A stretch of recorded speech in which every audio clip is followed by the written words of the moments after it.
Look how easy these jumps look.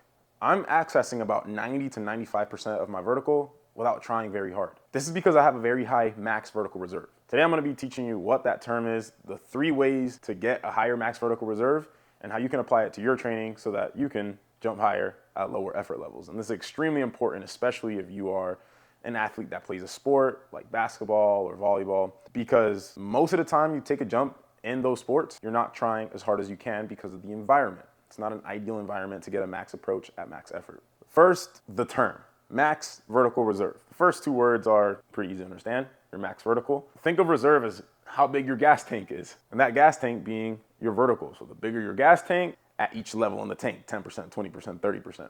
Now, the first 2 ways to increase your max vertical reserve actually have to do with jump technique. Look at this jump. This is me jumping off a 60-inch box and then touching 11.4. However, if you look back at my previous attempts, and this is actually in the YouTube video where I was doing these depth jumps, I was actually struggling a lot at first. And the jump where I finally touched 11.4 was actually one of the jumps where I didn't try as hard. This also happens a lot when I test my vertical. Oftentimes, my highest jumps in a session are during my warm-ups, when I do my first 90% effort jump. Then as soon as I push up to 100%, the vertical goes down. And this is because of 2 factors. The first one is rhythm. Rhythm is extremely important when it comes to a jump approach. I think of rhythm as a sound. It's the sound your steps take as you approach. And the sound should sound like this. Boom, boom, boom, boom, boom. And it's actually very similar for a 1-foot jump as well. That last boom, boom, those are the last 2 steps in the jump. They should have a very fast rhythm. Now listen to the cadence in the first 3 sounds. Boom, boom, boom. They're getting faster. The time interval between each step gets shorter as you get farther into your approach. The reason that rhythm is important because it allows you to accelerate through your approach. The faster your velocity at the very end of your approach, the higher your jump can potentially be, assuming you transfer it vertically correctly. And what happens when guys just try to have raw speed at the very beginning of their approach is positionally they get all over the place. So what I tell athletes to focus on at first is to have the right rhythm. Don't worry about the speed, just get the rhythm correctly. Now, the second factor of why I'm able to hit those high jumps with lower effort levels is because of timing. Now, having the right rhythm sets you up to have good timing on your jump. But what does timing mean as well? Timing, specifically for a 2-foot jump, I think of it as timing your block foot with your arm swing. All right, so I lowered the camera here because I want to demonstrate something. When you do an arm swing, your arm swing down like this, really fast. So it's a fast, aggressive swing back, and then they rip through violently. Now, go like this, and you're gonna feel a sensation at the tips of your finger when your hand gets to bottom dead center right here. That feeling that you're getting, right there, right there, right there.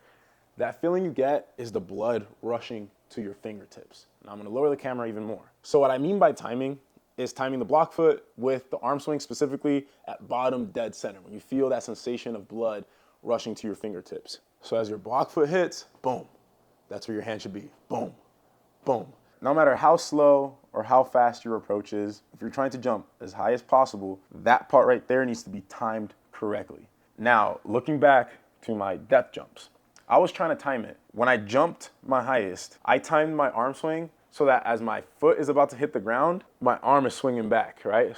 So midair, I'm swinging back, and then as I strike, boom, my arms are at bottom dead center. And if you think about it, it's almost like I was recreating the penultimate step on a 2-foot jump.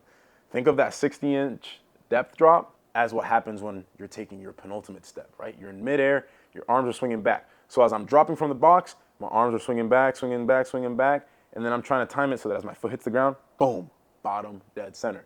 Now look at a 2-foot jump. I'm taking my penultimate, my arms are swinging back, and then as my block foot hits, boom, bottom dead center. That is timing. So now you know what rhythm is and what timing is. How do you learn it? How do you apply it to your approach? Start by going slow. You have to approach slowly first and get your rhythm and timing down, and then the speed is gonna come with time. As long as you have, especially the rhythm, as long as your rhythm is correct, there's gonna be an acceleration on your approach. You're probably gonna be going pretty fast at toe off of your jump. The speed is gonna come with time as your body becomes more comfortable with the movement and as your outputs increase from training.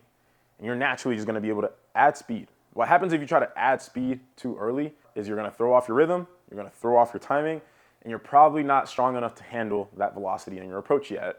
She's gonna blow through the takeoff and not jump very high. That happens to me even now. If I try to run too fast, I'm not strong enough to handle it. My timing gets very thrown off. Now, if you're finding these tips useful and you want to learn more about jump technique, click the link in the description. I wrote a 69-page guide on how to jump higher that has an entire section on jump technique.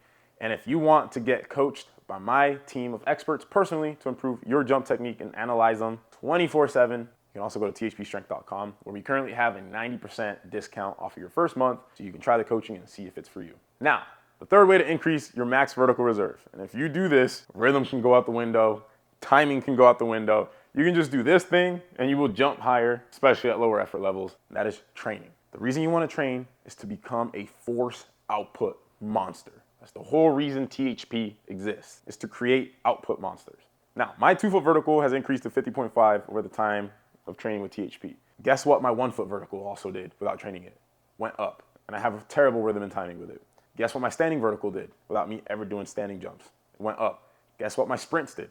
Went up. Everything across the board increased without working on the technical aspects of it. That's because I became, essentially, not to toot my own horn, an output monster. Now, if you become an output monster and then combine the first 2 things we talked about, that's how you get world-class jumps. Having said that, guys, hope you enjoyed the video, and I'll catch you in the next one. Peace out.